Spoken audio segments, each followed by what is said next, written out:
to be here for as long as I can, and then I want my kids to take on the farm as well. So we just want to set that up for the next generation.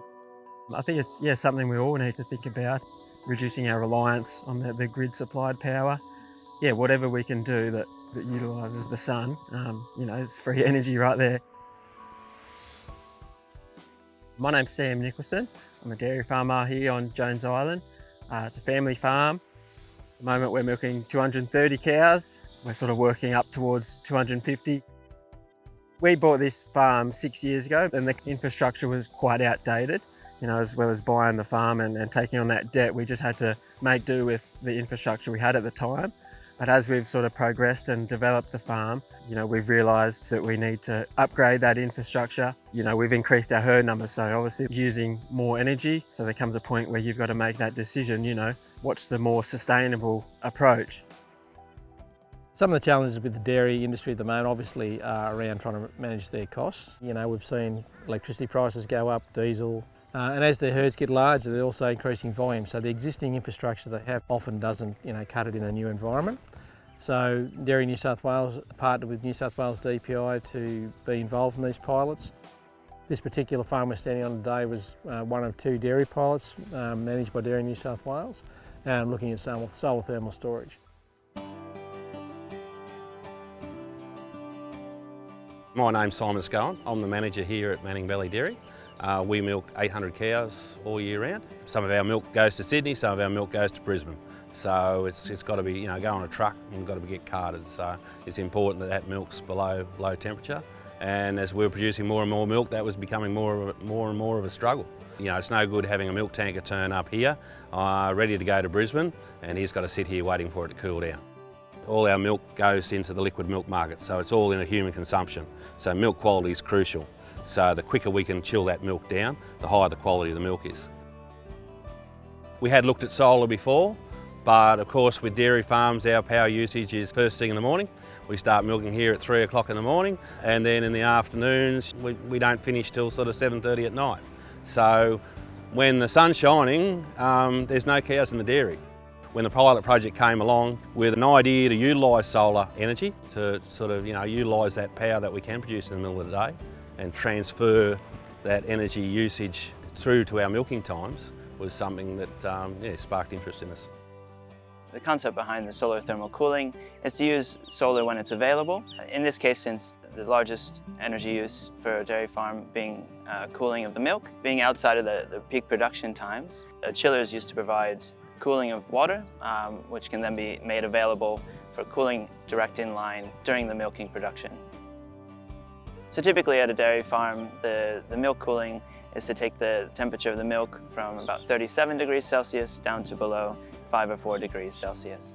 Traditionally that's done at most farms with an initial plate heat exchanger, and that's using fresh water or river water, which is generally easily available, and that can help bring it down to 20 degrees Celsius. And then typically that last measure from 20 degrees down to 4 degrees is provided by the milk vat. So right now we're in between milking times, and the cows are actually out on the paddock rather than in the shed. But because the sun is high in the sky and it's the middle of the day, we've got the solar panels on top of the roof that are powering this chiller here. So this is really the core of this technology, is that it's running the chiller and providing cooled water in that storage tank there, almost as if a battery, which can then be used when it comes time for milking. So then it'll go through that second stage of heat exchanger over there during the milking process and get it right down to a cooler temperature of about 8 degrees into the milk vat. As an add-on, the chiller has a heat recovery unit which enables capturing heat at about 60 degrees Celsius. And that hot water is used in the dairy as part of the milking process for things like washdown. For us to replace vats, you're in the hundreds of thousands of dollars to put a new vat in here. So, that's a capital expenditure that we wanted to sort of delay as long as we can. So at the moment, with the milk hitting the vat at 5 degrees, really they're just maintaining temperature rather than slugging their guts out to draw this 20 degree milk down to 5 degrees. It just increases our lifespan of our refrigeration equipment. These vats are horizontal vats. Now we've got cool milk going there.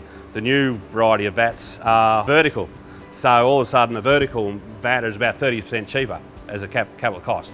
You've got a smaller dimple plate on the bottom, But you know, when we've got cool milk going there, that dimple plate's just got to maintain temperature. When we do come to replace these, that's an option that we can look at, whereas previously we would have had to stick with a horizontal vat.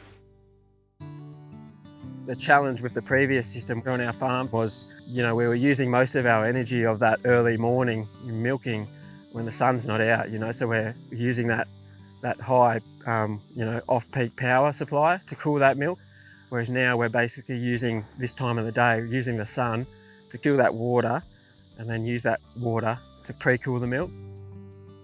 One of the things we've seen across the two dairy farms here is the size and the scope of each. So while Manning Valley Dairy has 800 cows, has about 18,000 litres of milk production a day, and Boondabah has 300 cows and around 3,000 litres of milk production per day, what they need in terms of scale is quite different. I think the takeaways from both of these farms when putting together a design is looking at what are really the needs for your farm. So scaling the right size equipment to match the production that you have now, as well as what you're considering going to in the future, will allow you to make sure that you get the right kind of package system for your needs.